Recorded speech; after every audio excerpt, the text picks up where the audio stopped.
पाठ राखीन या मालिकेच्या पुढील भागात आपण पाहत असतो की मामा घरी आलेले असतात, त्यामुळे सगळेजण घरच्या आनंदात असतात। इकडे प्राजक्ता भाग्याला खाऊ घालत असते, भाग्य त्याचं कौतुक करत असते।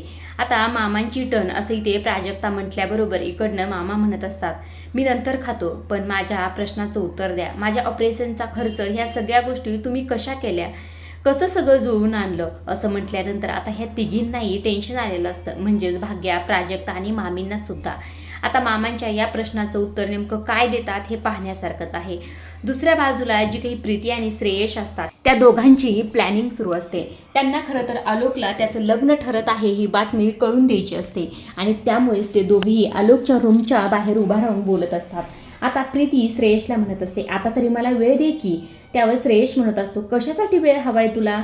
त्यावर प्रीती म्हणत असते, अरे लग्न घर म्हटल्यानंतर साड्या नको का घ्यायला, मला साड्या हव्यात नवीन। काय लग्न, असं श्रेयश म्हणत असतो। त्यावर प्रीती म्हणत असते, अरे मोठ्या आईने आलोकचं लग्न ठरवलंय, मग माझ्याकडे साड्या नको का, असं म्हटल्याबरोबर आता हे सगळं काही आलोकने ऐकलेलं असतं। हे ऐकल्यानंतर तर आलोकचा पारा चढलेला असतो। नेमका आता आलोक पुढे काय करतोय, श्रेयश आणि प्रीतीचा हा प्लॅन सक्सेस होतोय का नाही हे पाहण्यासारखंच आहे।